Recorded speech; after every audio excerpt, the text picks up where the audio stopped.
Mana? Mana? Ano ka?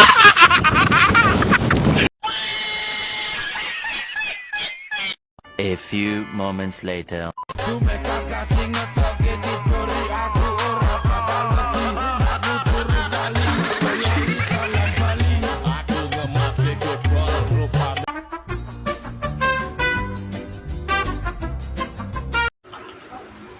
Assalamualaikum warahmatullahi wabarakatuh. Perkenalkan, nama saya Eka Sajaya Rezekipo dari kelas PKI B5 Prodi Bimbingan Konseling Islam Fakultas Dakwah dan Komunikasi. Di sini saya akan menjelaskan tentang hadis PKI yang pada mana judulnya adalah hadisnya sendiri adalah menjelaskan tentang Muslim yang utama adalah yang menyelamatkan orang lain dari lisan dan tangannya, yaitu Islam sebagai agama yang sempurna tidak hanya menekankan ibadah ritual tetapi juga membentuk karakter mulia melalui perilaku sehari-hari yang mencerminkan kasih sayang, tanggung jawab, dan persatuan. Dalam masyarakat modern yang menghadapi konflik verbal, kekerasan sosial, dan krisis moral, ajaran Islam tetap menjadi pedoman abadi untuk menjaga harmoni individu dan komunitas. Salah satu hadis yang menegaskan prinsip tersebut adalah sabda Nabi Muhammad SAW kepada Abu Musa al-Asy'ari ketika beliau menyatakan bahwa Islam yang paling utama adalah Islam yang menyelamatkan orang lain dari lisan dan tangan seseorang. H.R. A.N. Hasai di sini menekankan bahwa keimanan sejati tidak hanya terlihat dalam ibadah ritual, tetapi juga dalam perilaku sosial yang melindungi sesama dari bahaya verbal maupun fisik. Pendekatan Miriko adalah penggunaan individu yang konseling, serta pendekatan makro adalah pencegahan konflik sosial dan penguatan kesejahteraan masyarakat. Sangat relevan dalam menginterelasi pesan hadis ini.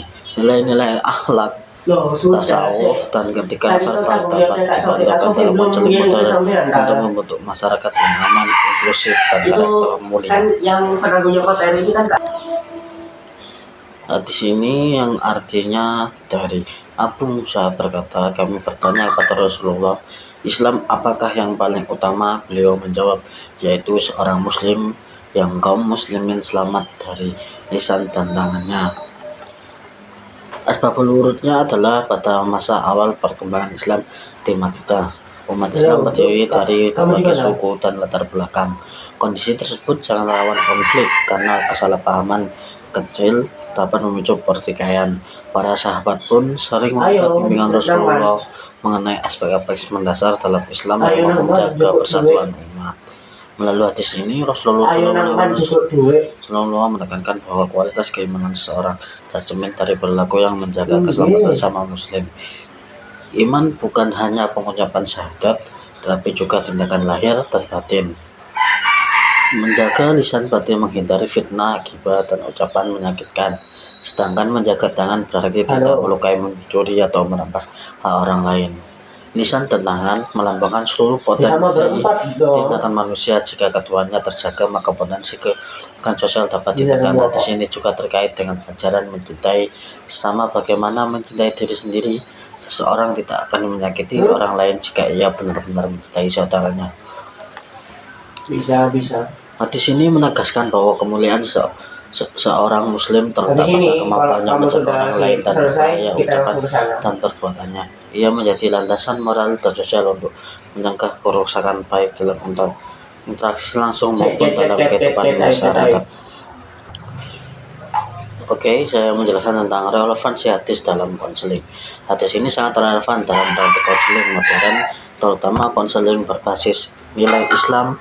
Pesan yang ada dalam relevansi hadis dalam konseling ini adalah menyelamatkan orang lain dari lisan dan tangan, sejalan dengan prinsip-prinsip konseling, keselamatan, empati, etika, dan pengendalian diri.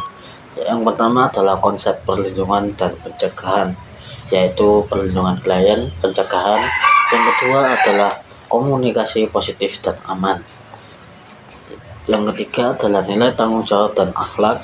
Yang keempat adalah empati dan pengendalian emosi. Yang kelima adalah penjagaan konflik dan kekerasan. Yang keenam adalah penguatan moral dan spiritual. Oke, kesimpulan dari hadis di atas adalah hadis ini dari Abu Musa al-Asy'ari yang diriwayatkan oleh An-Nasai menegaskan bahwa Islam terbaik adalah Islam yang membawa keselamatan bagi orang lain dari lisan dan tangan seorang muslim. Hadis ini merupakan fondasi akhlak sosial, etika verbal, dan pengendalian diri yang mencerminkan iman yang matang. Dalam konteks kehidupan modern, hadis ini menjadi pedoman yang penting dalam pembentukan karakter, penyundaan jiwa, tasawuf, dan hubungan sosial yang damai dalam konseling. Nilai hadis ini sangat relevan karena mendukung pendekatan mikro, empati, komunikasi, perlindungan klien, dan pendekatan makro, pencegahan konflik, penguatan moral, spiritual, dan membentukkan masyarakat harmonis.